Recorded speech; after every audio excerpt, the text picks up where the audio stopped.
Assalamualaikum dan salam sejahtera. Pada kali ini kita akan mendalami tajuk bahan buatan dalam industri iaitu pengelasan, sifat serta kegunaan kaca dan seramik. #Kimia itu mudah dan selamat menonton. Terdapat 3 perkara yang akan dipelajari iaitu pertama, pengelasan sifat dan kegunaan kaca, yang kedua, pengelasan sifat dan kegunaan seramik, yang ketiga, konklusi iaitu perbezaan kaca dan seramik. Yang pertama, pengelasan sifat dan kegunaan kaca. Pengenalan kaca. Kaca terdiri daripada komponen utama iaitu silikon dioksida yang wujud semula jadi dalam tanah. Kaca mempunyai ciri-ciri berikut: luksina dan tidak berliang, tidak aktif secara kimia, boleh dibersihkan dengan mudah, penebak haba dan elektrik yang baik, keras tetapi rapuh, boleh menahan mampatan tetapi tidak menahan tekanan. Pengelasan kaca. Kaca soda kapur dihasilkan dengan memanaskan campuran silikon dioksida iaitu pasir dengan kalsium karbonat, kapur dan natrium karbonat. Komposisi silikon dioksida 70%, natrium oksida 15%, kalsium oksida 10% dan lain-lain 4%.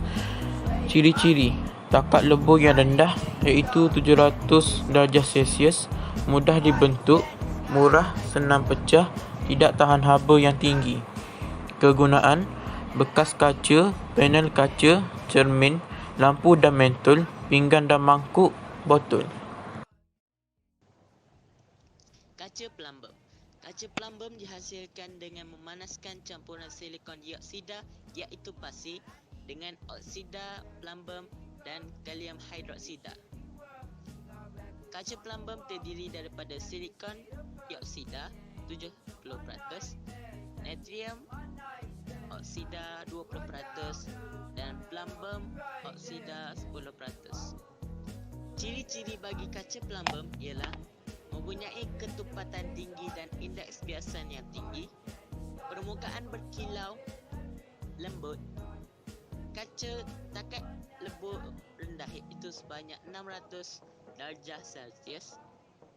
Seterusnya, kegunaan bagi kaca plumbum ialah bekas untuk minuman dan buah-buahan, kaca dan lampu hiasan, alat-alat kaca kristal, kaca untuk cermin mata.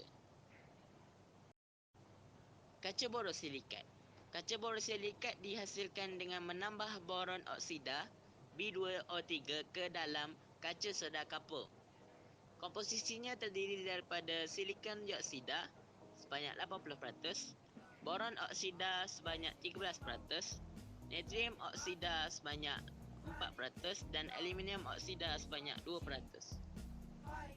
Ciri-ciri kaca borosilikat ialah tahan terhadap haba tinggi dan tindak balas kimia, tidak mudah rosak, membenarkan sinar inframerah melaluinya tetapi menghalang sinar ultraungu. Kegunaan kaca borosilikat ialah alat-alat kaca di makmal dan perkakas masak.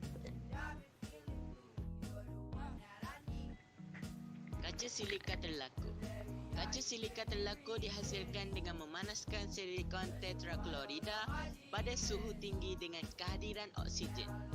Komposisinya terdiri daripada silikon dioksida sebanyak 99% dan lain-lain sebanyak 1%. Ciri-ciri kaca silika terlaku ialah takat lebur yang tinggi iaitu sebanyak 1700 darjah Celsius, mahal, membolehkan cahaya ultraungu melaluinya dan tahan haba tinggi. Kegunaannya adalah alat-alat sains seperti kanta, spektrometer, kanta optik dan alat radar makmal. Pengelasan sifat dan kegunaan seramik. Komposisi seramik. Seramik adalah bahan yang diperbuat daripada tanah liat dan dikeringkan oleh suhu dalam relau yang dipelihara pada suhu yang tinggi. Tanah liat terdiri daripada aluminium silikat dengan pasir dan ferum 3 oksida sebagai pendasing. Contoh seramik termasuk jubin, simen, bata dan porselin. Sifat-sifat seramik. 1. Penebat haba dan elektrik yang sangat baik. 2. Rintangan haba yang tinggi. 3. Keras dan kuat tetapi rapuh. Dan 4.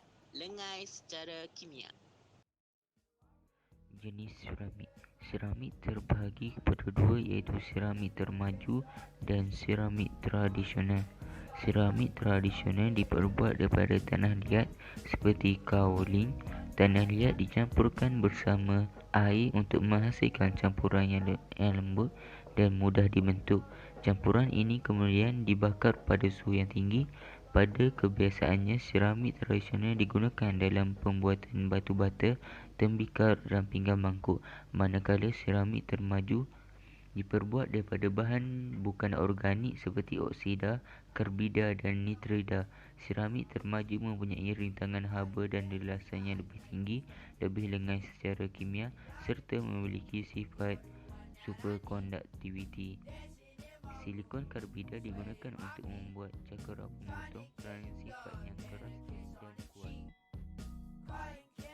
Contoh kegunaan seramik. Kegunaan seramik. Pertama, seramik digunakan sebagai bahan binaan. Contohnya cubit, simen dan batu bata.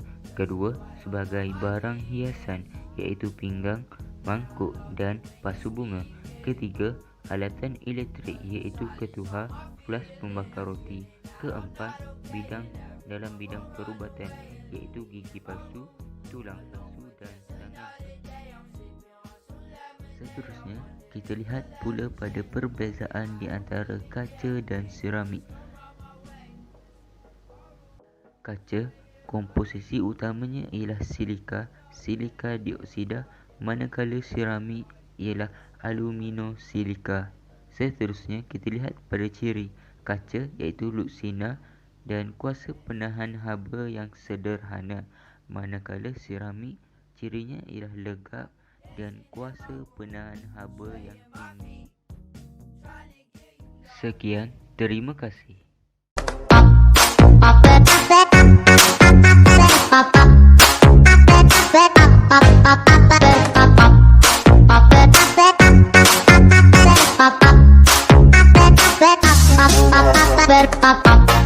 Pop,